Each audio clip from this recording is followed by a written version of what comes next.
Yeah, hey guys. I wanted to talk a little bit about the Mulan trailer that just came out that I just saw. Um,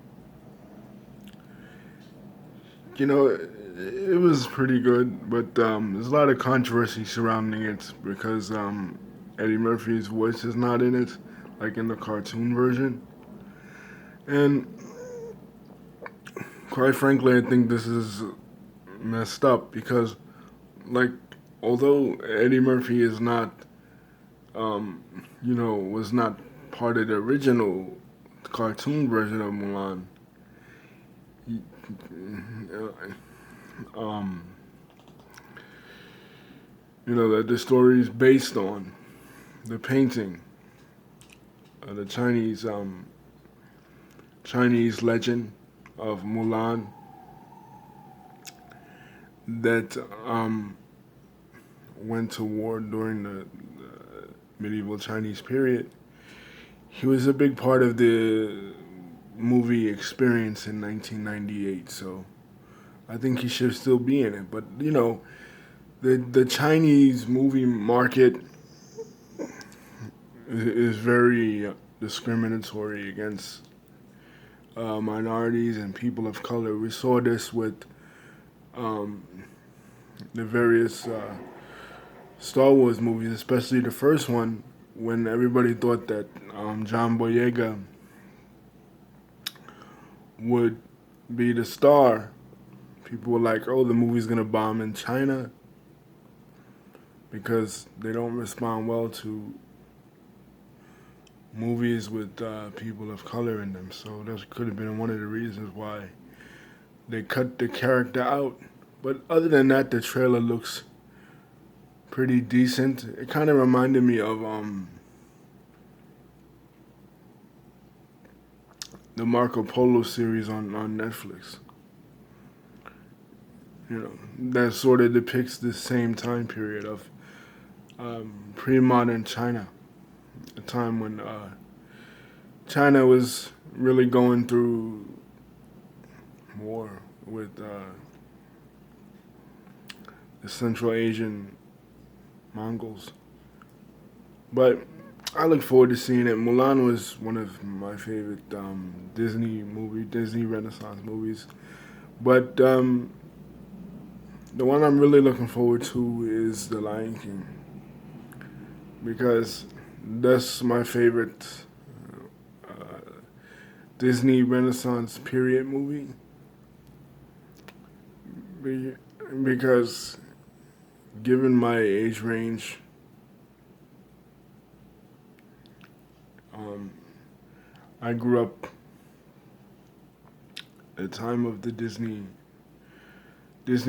Renaissance era, and Lion King was the culmination of that era. And plus, Lion King was unique too because it wasn't really based on another story. Like Little Mermaid was based on the writings of Hans Christian Andersen. Um, Beauty and the Beast was based on a book. Um, Aladdin was based on Arab stories with Arabs, and and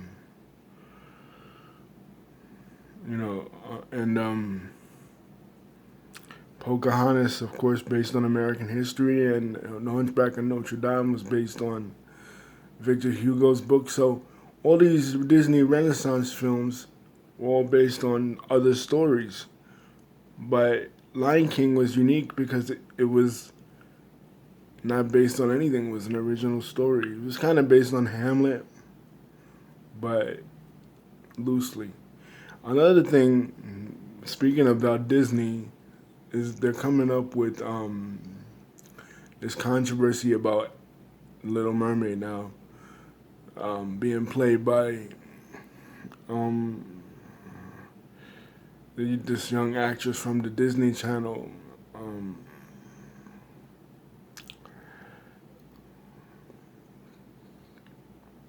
who happens to be African American, and people are up in arms about her playing this character. Callie Barrett. Forgive me, I forget the name, but uh, and to me, it's just like the story is based on. I mean, yes, it's a Danish story, but the story is very Caribbean-esque. I mean, the crab Sebastian sings in calypso. Under the Sea is a calypso song. So I don't see an issue with it. It's just one of those things like when people thought that Idris Elba was gonna play James Bond, people were like, oh, James Bond is to be played by a Caucasian man or whatever. Listen, it's 2019. It's time to move on. We had a Black Annie. It was fine. The world didn't end. It didn't do so well, but it was pretty good. And I think that Disney and Marvel and Star Wars, they're trying to reach out to new demographics. Females, LGBTQ characters, and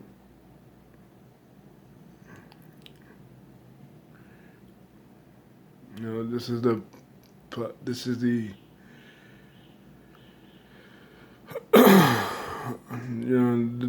the world we live in.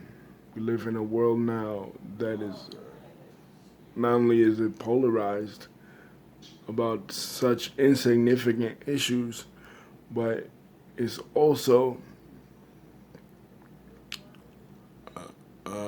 very diverse. And some people like the diversity, but I love to enjoy when I see things like this. It's just like, this is just art, man. This is just movies. You know what I mean? Like, does our political conversations about things like police brutality and um, things like institutionalized racism towards minorities, immigrants, black people, Muslims, whatever, have to spill into our entertainment? It's like we use entertainment as an escape from the goings on and the reality that exists. We shouldn't have to we shouldn't have to bring that in to this realm. You know what I mean? Like when people didn't like Black Panther, or when people with the Star Wars thing, people said, "Oh, Rey's the leader of us. Rey is the main character in the new trilogy. That's feminism. That's whatever." I just think that all this stuff is just blown out of proportion. Yes, representation matters, but what's gonna end up happening is Disney's gonna buckle down and probably change change the star of Ariel before the movie comes out, because Disney is all about the money, you know. And then they're one of the richest companies out right now. They're up there with Amazon and Facebook and Google, you know what I mean? And they're not gonna they want that Chinese money. China is the biggest country economically in the world right now, doing the best, more than even the United States, more than Russia, more than Japan, more than any other country, England, any other country. And they know that Chinese Chinese moviegoers don't want to see, unfortunately, black people on the screen. in lead characters, they have very racist attitudes in Asia, more than in Europe, more than in the Middle East, more than in Latin America, more than any other place in the world. Which is crazy because they don't really, unlike those other places, they don't really have an African presence. They never had slaves like in the United States or in the Caribbean or in the Arab countries. China and East Asia, Japan were completely isolated from um,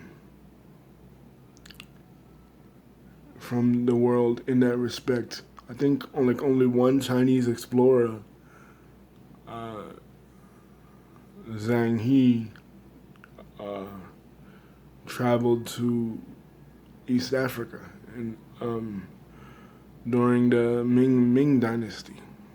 He brought back like giraffes and gorillas and stuff and some exotic animals. But other than that, Chinese folk and black folk never really had no conflicts or contrast. So I don't really get it. But you know, it is what it is. They're trying to cater to the Chinese market, and you know, whenever our entertainment companies, um, when they try to, when they try to cater to a foreign market, and then we have to change our way of doing things to accommodate the things in their culture that is fucked up, like in Saudi Arabia, right? WWE goes over to Saudi Arabia, or Nicki Minaj goes over to Saudi Arabia, and it's like she has to she has to cancel her show. She can't do certain things in Saudi Arabia because of the religious police, right? Same thing with WWE. They can't have the women over there, even though last year the women were the most prolific performers with Ronda Rousey and Becky Lynch and all them. They were the most prolific performers, but WWE can't have them work there because of Saudi Arabia, and Saudi Arabia is very sexist. So, in other words, we have to, even though we are a liberal country and we represent equality for women and minorities and LGBTs and every other group, we have to kowtow to what they want in order to do business with them. Meanwhile, they're the ones committing human rights violations. China, right now, is in an uproar about human rights violations with the citizens of Hong Kong. The citizens of Hong Kong, they don't want to be sent back to the PRC and put on trial because they know that Xi Jinping's regime is very restrictive, very much, uh, very much a totalitarian dictatorship. Now, there's a lot of people in this country that they rail against North Korea, they rail against Iran, they rail against Israel, they rail against Russia. And depending on what side of the political spectrum you're on, liberals they usually ran against Russia and Israel, and conservatives usually rant against like North Korea, Venezuela, and Iran, and want to use that as a pretext to invade those countries. But what about China? China does that not only to people from Hong Kong. People from Hong Kong have had autonomy forever. Obviously, if you know the history of it, the British had a war with the Chinese called the Opium War, where Britain was selling opium from India to China, and it was getting the Chinese hooked. So the ruler of China at the time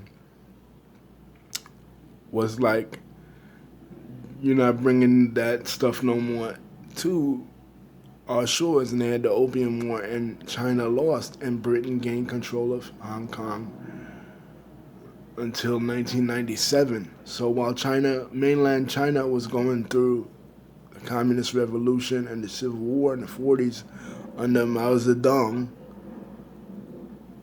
um, Hong Kong wasn't going through that. So really, Hong Kong has always been on its own. But there are other regions in China that are different culturally than China that the people suffer. One is famous one comes to mind, Tibet. So much so that the leader of Tibet, the Tibetan Buddhist community, is in exile in India right now, the Dalai Lama. But another community is the Uyghurs. The Uyghurs are Muslims. They're of Central Asian descent, and they live in the Chinese province of Nanjing. And a lot of them are being put in re-education camps because they're just not going along with the communist plan. But America doesn't seem to matter this.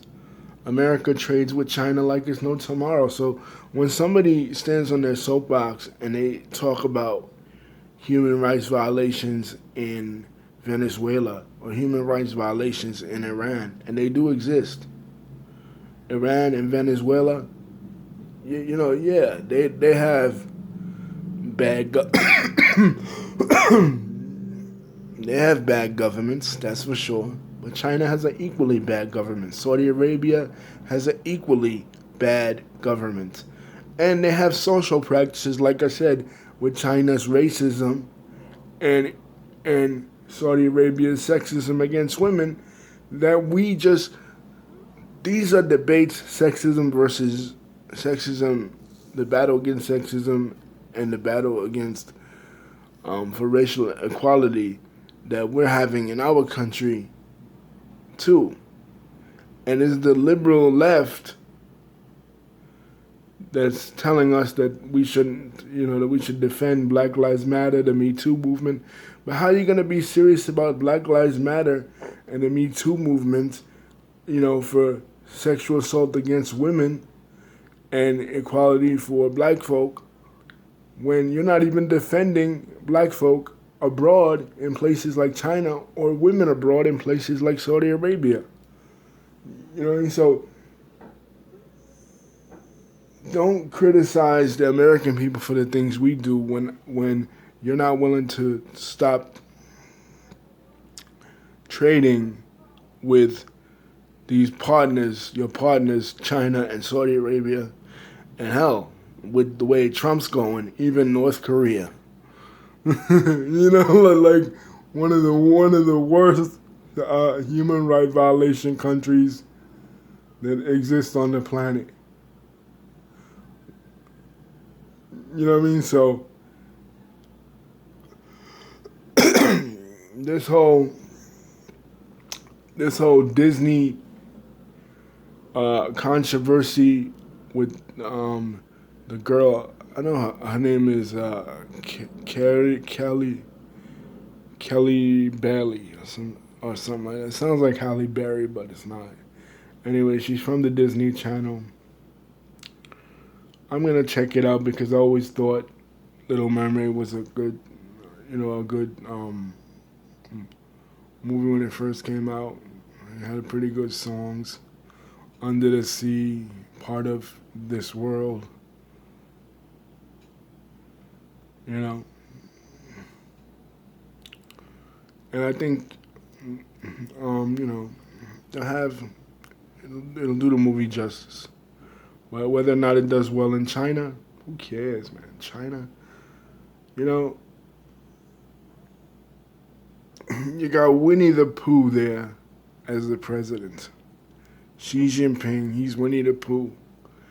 And in the Chinese internet over there, they banned pictures of showing him as Winnie the Pooh because he's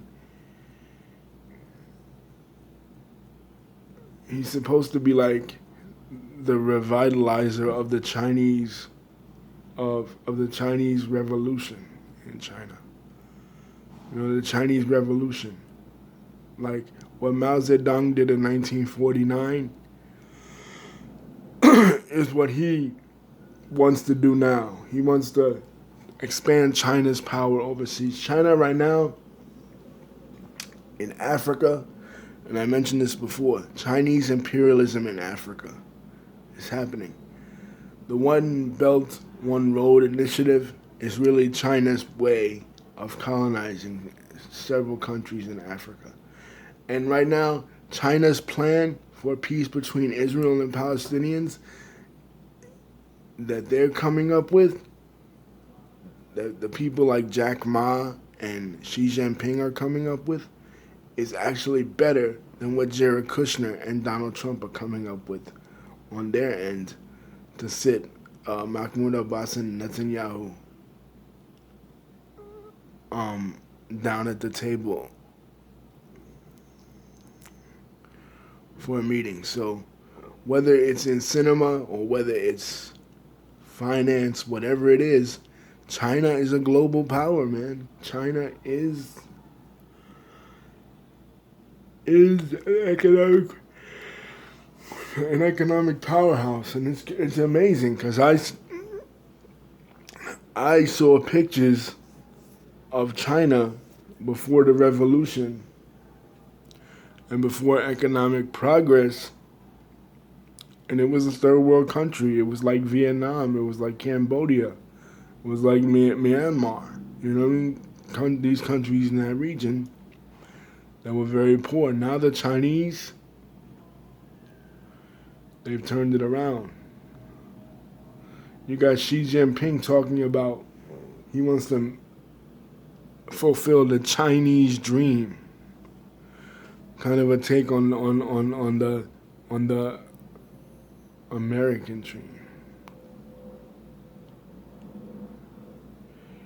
Yeah, it'll be interesting to see because in history, every leading nation had something to export that would influence world culture. You know what I'm saying? Like, the Egyptians had hieroglyphics, right? The Phoenicians gave us writing. The Hebrews gave us, even though Israel and the Jewish people weren't really a world power, but their influence through Judaism gave us monotheistic religion. The Greeks gave us something when they were the biggest culture without Alexander the Great. The Romans, Pax Romana for 1,000 years. The Muslims, all their versions. The French under Napoleon. The British up until the 1950s. And then the Americans with rock and roll and Hollywood movies. So, what are the Chinese going to develop? What are they going to come up with that's innovative? And not just something that they copied from someone else, that they saw us do or the Europeans do. What are they going to come up with something that's innovative, something that's better than the American model or the Western model?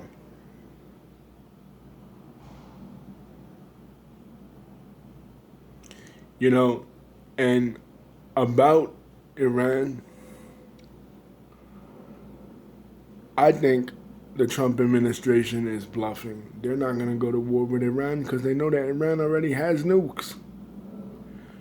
And the president, Rouhani, in Iran already told Trump that if he goes to war with Iran, Israel is off the map.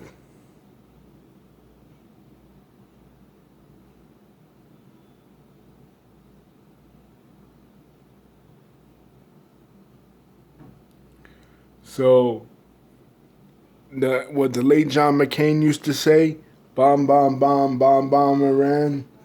No, we're not doing. We're not doing that. We don't want it with Iran because Iran has immense power uh, throughout the region.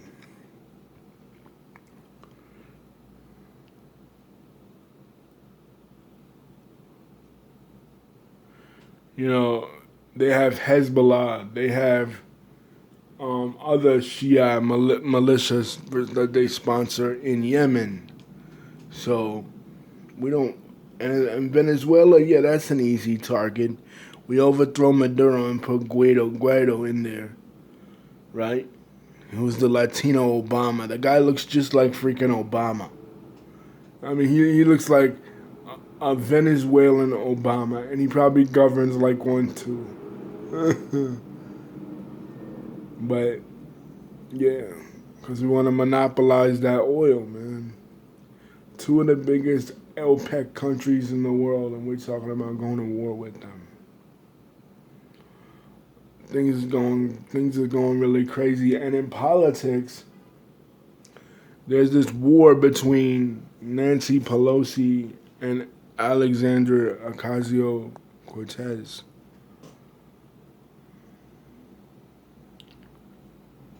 Apparently, Alexandria Ocasio Cortez, or AOC, told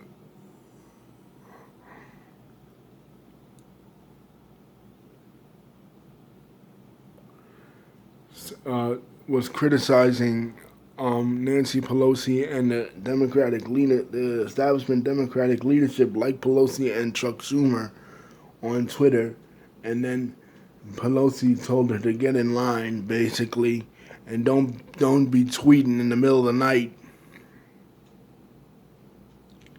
about people in our own party. And she's been so dismissive of AOC and Ilhan Omar and Rashida Tlaib and Ayanna Pressley, because when these girls came in, they were women of color. AOC, a Latina, Ilhan Omar, a Somali woman, Ayanna Pressley, an African American, and Rashida Tlaib, an Arab American woman. So these are women of color coming in to this establishment party, and Nancy Pelosi, the battle between her and AOC is kind of the microcosm of the battle between the older generation and the younger generation. AOC has been trying to push past Green New Deals, deals on environmentalism, deals on this, deals on that, and she's really progressive. So is Ilhan Omar, so is Rashida Tlaib, so is Ayanna Pressley. I saw this thing with Ayanna Pressley that she basically took Ben Carson down to town about HUD and about low-income housing.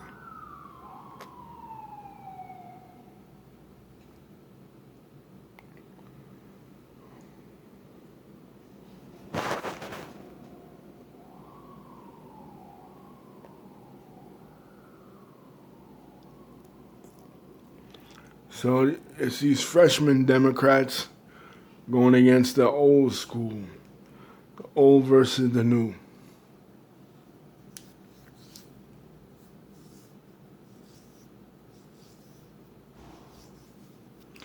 And just today, Ilhan Omar and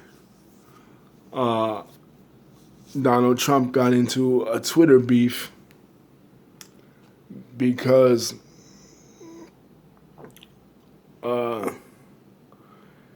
he said that if he had said half of what she said, he wouldn't be qualified. She said, well, if she said 1/10 of what he said, she wouldn't be qualified. These two have gone at it for the longest because Ilhan Omar is She's the punching bag of the right. She says something about APAC, they call her anti-Semitic. She questions the official story of what happened on 9/11. They push back on her, and the thing is, like,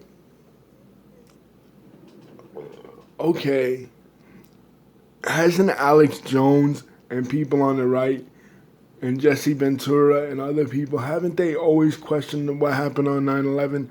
Loose Change was put out by, I'm pretty sure, by InfoWars. So people on the right have always questioned the official story of 9/11. But when Ilhan Omar does it, all of a sudden it's considered anti-Semitic because she's a Muslim and she wears a hijab and she's outspoken. It's just like Linda Sarsour. Even though I really didn't like Linda Sarsour, and I thought Linda Sarsour, she's a Brooklyn girl, by the way, and I thought Linda Sarsour was very insincere because she's going to a women's march against Trump and against, I guess, Ray Moore and other pedophiles like Harvey Weinstein. You know what I mean? But she's not addressing this thing that goes on in the Muslim community that's pedophilic. Child marriages in the Arab world. But she's kind of faded to black as of late, and it's been more Ilhan Omar has been at the forefront of Islamic, being an Islamic apologist. And I heard through the grapevine that Hamza Youssef Hansen, head of the Zaytuna Institute in California, is like an Islamic advisor to Trump. I don't know, somebody told me that.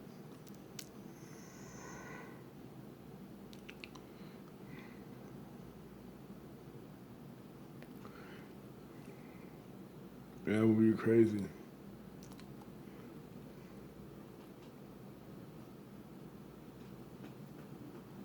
And what else is in the news? Oh, riots in Israel.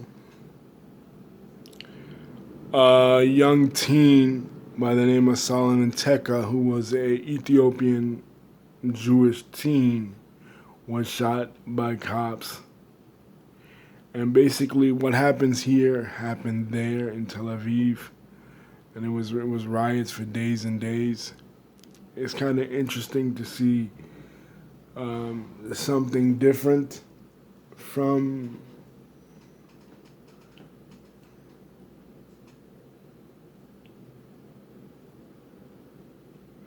Linda Sarsour, from Israel, because we're always seeing the same old conflicts between Palestinians and Israelis, but this is an internal conflict between an Ashkenazi Jewish society, which are Jews descended from Europe, and Ethiopian Jewish society, which is Jews descended from Ethiopia. Ethiopian Jews got there in the 1980s under Operation Solomon and Operation Moses, and they were pretty much welcomed with open arms, but the typical racism that occurs in multiracial society started to take over, and just a few years ago it was discovered that Israel was trying to make Falasha Jews, Ethiopian Jews, sterile. And now this. Netanyahu is probably not going to do anything about it because his own party is splitting at its seams. The right wing in Israel, people like Avigdor Lieberman broke off and they formed the Blue and White Party. And you have a lot of Israeli politicians that are connected with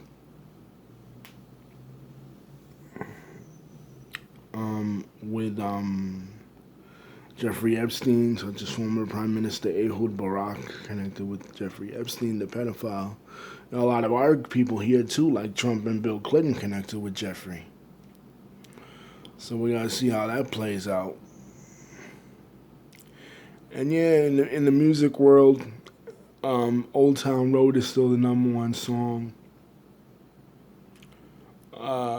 Lil Nas X came out as homosexual, first openly gay male rapper ever, and he does a song with Billy Ray Cyrus that's a novelty song. Anyway, peace, guys. That's about it. And the goings on in the world.